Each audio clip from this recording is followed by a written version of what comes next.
Bonjour, bienvenue dans Femmes et Pouvoir, l'émission qui met en lumière des femmes qui savent lier pouvoir et féminité, mais surtout l'émission des femmes qui osent changer le monde. Notre invitée du jour s'appelle Kerlande Mibel. Elle est présidente fondatrice du Forum international économique des Noirs au Canada. Avant ça, elle a créé le SWAT Communication, qui est une agence marketing en charge de toutes les questions de diversité. Elle a été très engagée sur toutes les questions liées au développement de l'entrepreneuriat au féminin.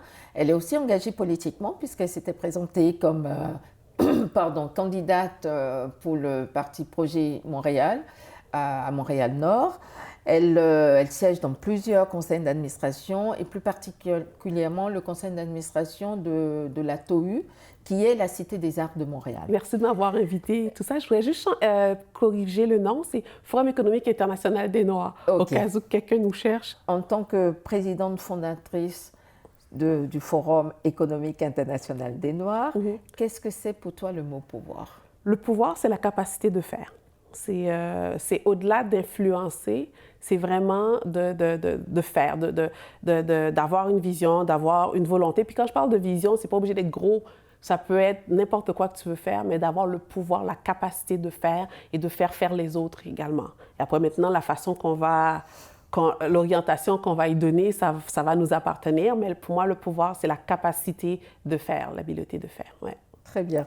Est-ce que pour toi, cette capacité de faire ou de faire, elle se traduit différemment pour toi dans ton environnement personnel et professionnel?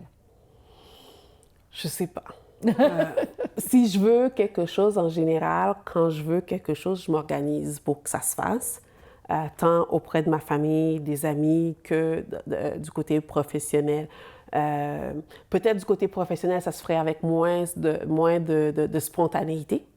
Mais sinon, il y aura peut-être plus de crainte, plus de peur, un peu plus de retenue. Dans le domaine professionnel. Dans le domaine professionnel. Et pourquoi d'ailleurs? Pourquoi de la crainte ou bien de la retenue?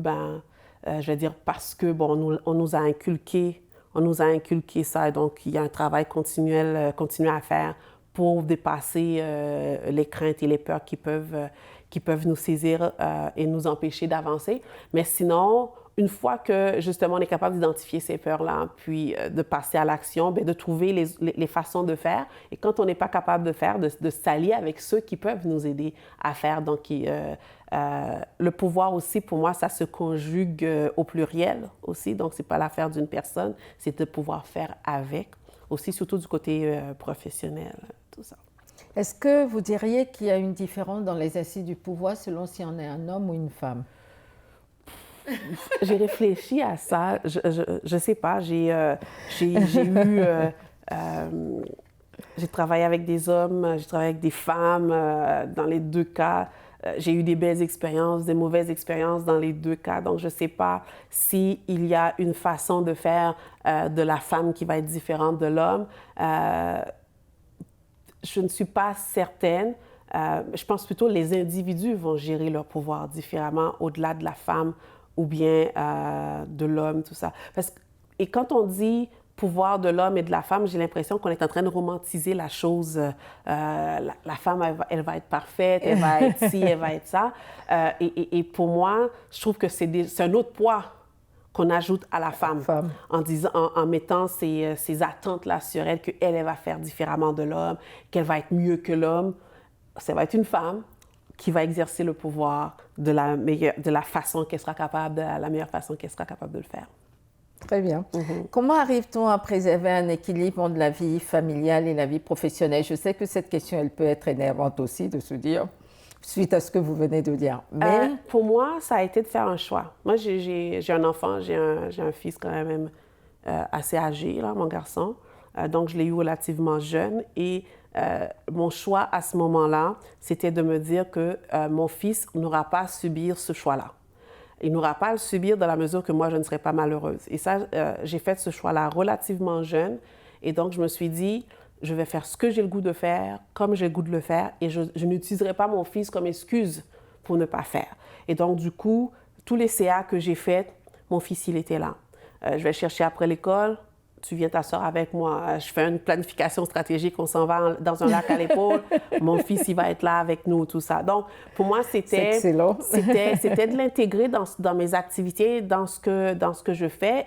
Un enfant, c'est pas une chose, donc c'est quelqu'un qui doit vivre, donc qui doit s'intégrer, socialiser avec les autres, et pas seulement avec les enfants à la garderie. Donc, pour moi, c'était d'intégrer mon fils dans tout ce que je faisais, de sorte que on puisse tous les deux en bénéficier. Puis, donc, pour moi, c'était un choix, et j'avais pas le goût de me limiter, en tout cas j'avais pas le goût de me limiter moi-même. Des obstacles, des barrières, il va en avoir, mais je voulais pas utiliser mon fils comme une excuse pour ne pas faire ce que j'avais le goût de faire. Très bien. Voilà. On entend souvent dire que les femmes qui ont du pouvoir, qu'elles ont dû sacrifier quelque chose. Est-ce que vous pensez que vous avez dû sacrifier quelque chose? Parce qu'à vous entendre, non. Parce que finalement... On fait des choix. Parce que à mon avis, c'est immensément... Le terme sacrifice est négatif pour moi. Donc, bien sûr. Dans ce que j'ai à faire aujourd'hui, dans les opportunités que j'ai, qu'est-ce que je choisis de faire au moment que je le fais? Mais est-ce que j'ai sacrifié quelque chose? J'y ai réfléchi.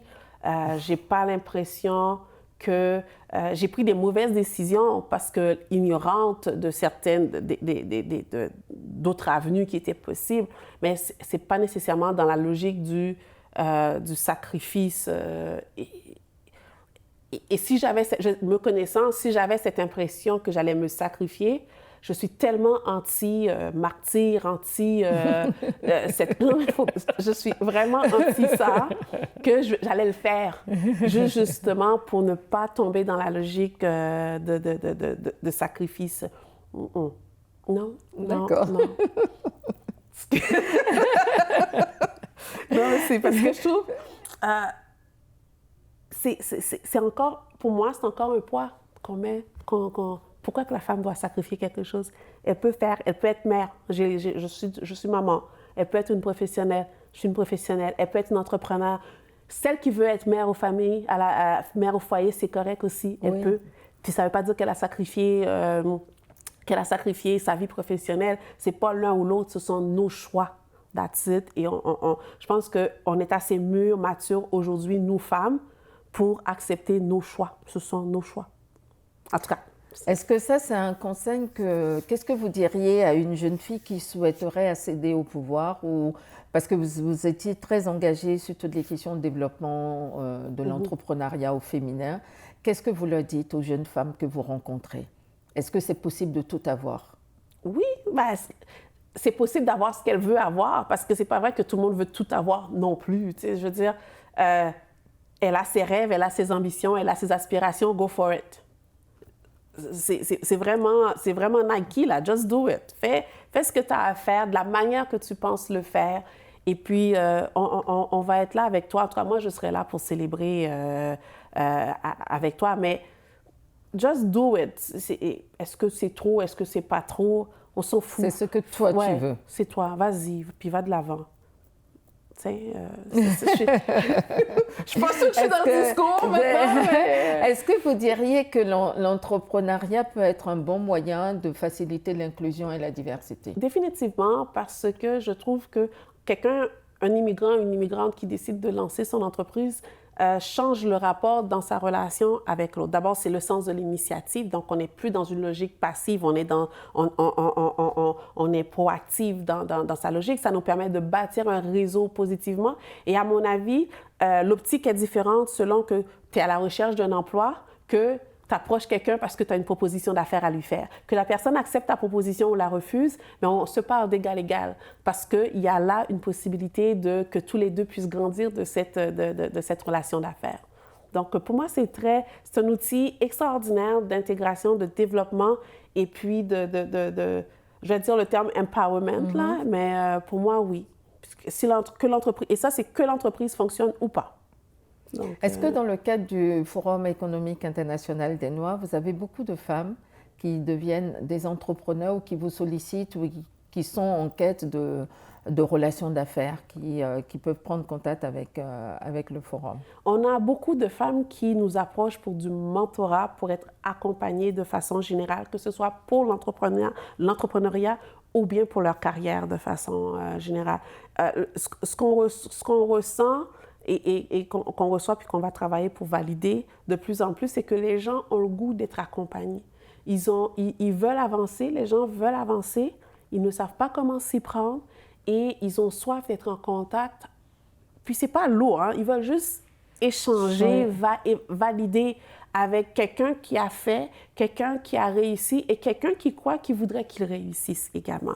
Donc moi, je dirais, dans les demandes que je reçois, c'est beaucoup cette soif-là de « peux-tu me dire comment tu as fait ?» Pas moi nécessairement, je parle de ceux qui sont autour de nous, des coachs et des experts qui sont autour de nous. Les gens veulent les rencontrer, veulent leur parler. « Comment tu as fait?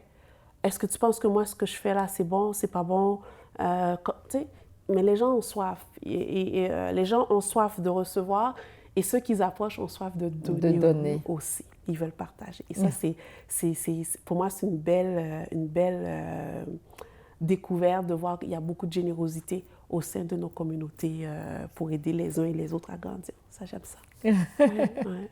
C'est pour ça, je pense que la démarche de mentorat est vraiment un outil qui fonctionne vraiment très bien. Parce que ça permet aux deux parties prenantes de grandir ensemble. De gagner. Tu sais, les gens, c'est les coachs, nous, on les avait approchés pour un week-end, mais plusieurs ont maintenu la relation sur l'année.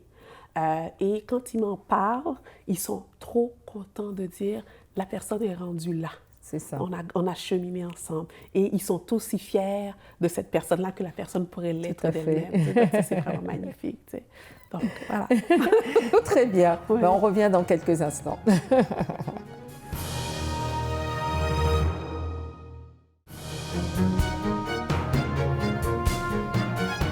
Nous sommes de retour sur le plateau de Femmes et Pouvoir avec Kerlande Mibel.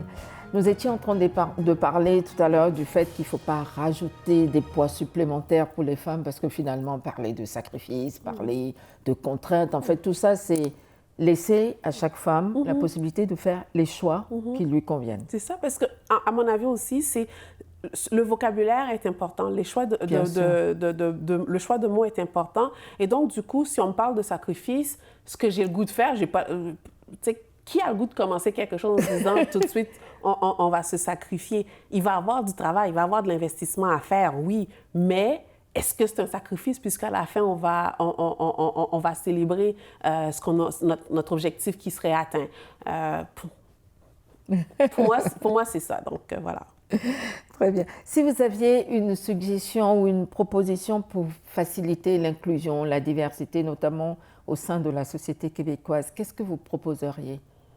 D'abord, que tous les politiciens et tous les acteurs politiques rentrent en contact humainement avec des personnes issues de la diversité, qui se fassent un devoir de sortir de leur bureau et d'aller réellement... Et là, je ne parle pas de faire de table ronde, je parle de développer des relations avec des personnes issues de l'immigration, que ce soit noirs, musulmans, bouddhistes, hindous.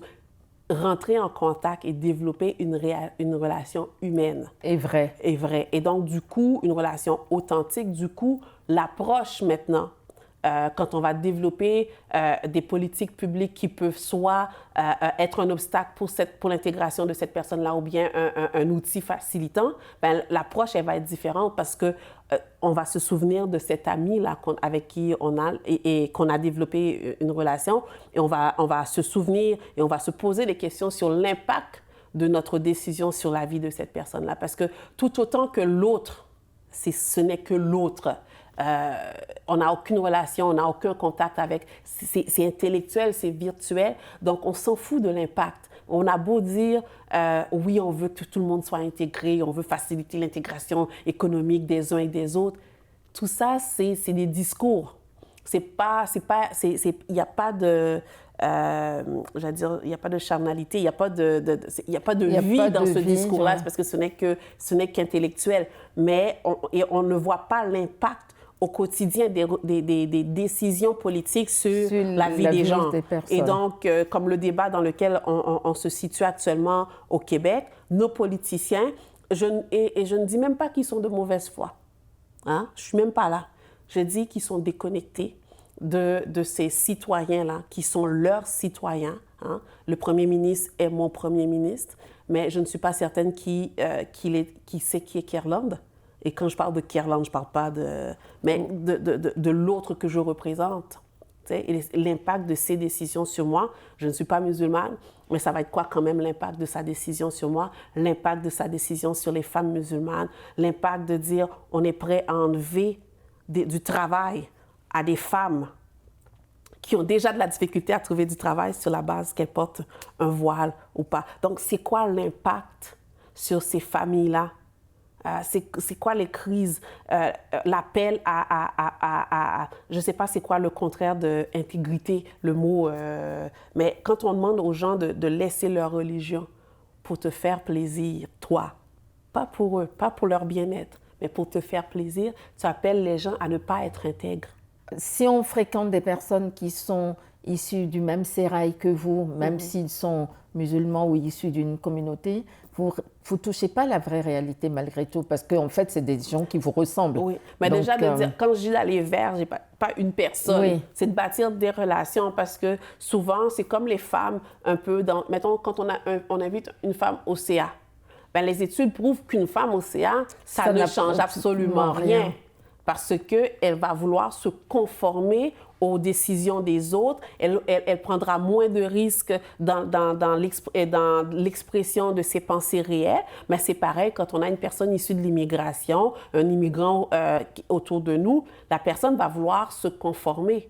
Donc, aller vers une personne ne te permet pas d'avoir une diversité de pensée, une diversité d'opinions. L'idée, c'est de savoir ce politicien-là, quel qu'il soit, c'est quoi son objectif? Est-ce qu'il a le goût de créer une société inclusive, vivante, une société dynamique où est-ce que les gens ne seront pas sclérosés?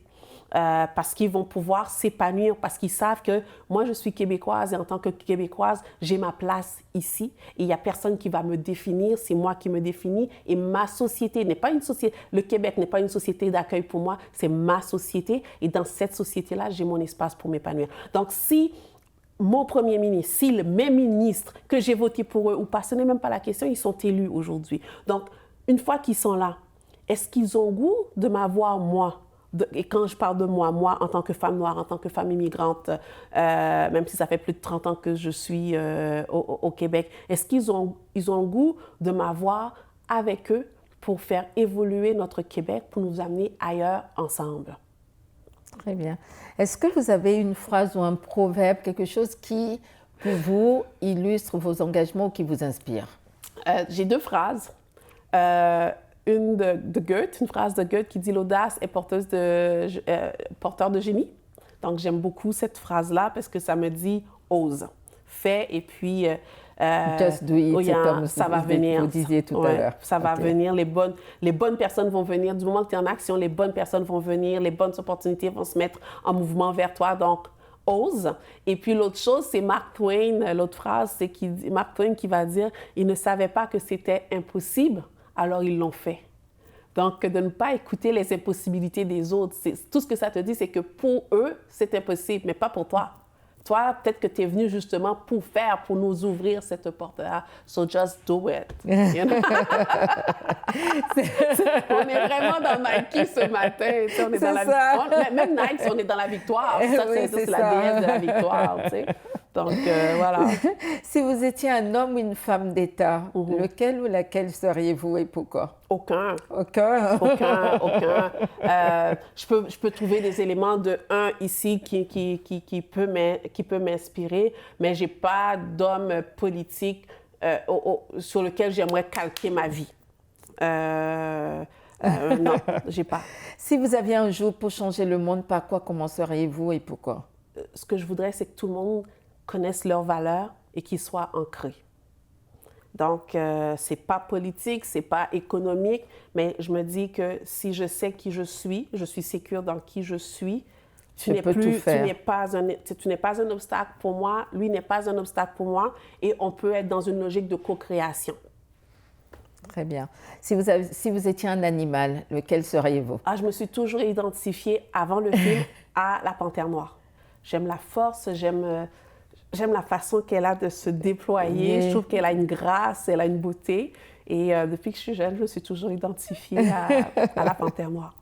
Très bien. En préparant cette rencontre, on vous a demandé de venir avec un objet, une photo, quelque chose en tout cas qui vous inspire ou qui illustre vos engagements ou qui vous parle en tout cas. Qu'est-ce que vous nous avez apporté? Alors, j'ai amené... D'abord, je ne suis pas une personne attachée aux objets. Donc, ça a été de trouver qu'est-ce qui pouvait vouloir dire quelque chose pour moi. De façon générale, ça serait le livre. Très bien. Les BD, tout ça. Alors, aujourd'hui, j'en ai amené 2. Alors, c'est peut-être dans un Québec qui est en train de faire une démarche laïque, c'est peut-être pas la meilleure chose à faire. Mais pour moi, ma Bible, comme vous pouvez voir, elle est maganée. J'en ai au moins 4 autres à la maison. Mais celle-là, c'est vraiment mon livre de combat. Oui. Je la traîne partout avec moi. Et c'est un livre... oui, je suis chrétienne, vous l'aurez compris, mais au-delà de ça, c'est plutôt un livre d'inspiration et qui me pousse à me dépasser. Donc, c'est pas un livre de dire... pour moi, c'est « je peux me dépasser ». C'est le message que ça me dit, c'est que je peux me dépasser et que, je vais le dire en anglais, « I'm mother ». Je compte. Je compte. Pour moi, ce livre-là, c'est ce qu'il m'a permis de comprendre, c'est que je compte. Je peux me dépasser et puis j'existe pour une raison. Yeah. Et l'autre, c'est le début de mon émancipation professionnelle. C'est mon premier vrai emploi. Et quand j'avais choisi ça, je suis devenue militaire. Donc, ça c'est mon name tag quand je suis devenue militaire. Et c'était une démarche d'émancipation de ce que moi, en tant que femme, j'avais le droit de faire, je n'avais pas le droit de faire. Et donc, je suis devenue militaire. Sacré parcours. Ouais. Donc, c'est ce que ça représente pour moi. Très bien. Si une petite fille regarde cette entrevue et déclare « Quand je serai grande, je voudrais être Kerlande Mibel », vous lui diriez quoi? Ben non. Okay. Perte de temps. Perte de temps, parce que Kerlande Mibel, il n'y en a qu'une, il n'y en aura toujours qu'une. Il y a des choses que je fais ou bien que je vais faire qui peut inspirer quelqu'un, mais j'espère que personne choisira de me copier parce que ça voudrait dire que le champ, la lumière qui habite cette personne-là ne pourra pas être. Alors moi, plutôt, cette jeune femme, je l'invite plutôt à être. À se découvrir, à découvrir pourquoi elle est là et comment elle va amener sa pierre à la construction de notre monde. On ne veut pas d'autres Kerlande Mibel. Moi-même, je n'en veux pas d'autres. Hein. Une, c'est assez. Et moi, je vais m'appliquer pour faire ce pourquoi je suis venue, ce pourquoi je peux contribuer dans la construction de notre monde. Et puis, la jeune fille, on a hâte de la découvrir. En tout cas, moi, j'ai hâte de la découvrir. Et donc, je ne pense pas qu'on doit copier les autres. On doit juste être nous. Puis c'est suffisant. Vraiment, Kerlande, ça a été un grand plaisir de vous avoir. Et je partage vraiment tous vos propos. Et je pense aussi que les personnes qui vont nous regarder aussi cette année. Merci de m'avoir invitée. C'était un plaisir. Plaisir partagé. C'était Femmes et Pouvoir, l'émission des femmes qui savent lier pouvoir et féminité. Nous étions avec Kerlande Mibel. Si cette émission vous a plu, n'hésitez pas à nous soutenir en allant sur tous nos réseaux sociaux, YouTube, Facebook, Instagram, LinkedIn, Twitter, mais aussi aller sur notre site internet www.femmesetpouvoir.org. Je vous dis à très bientôt.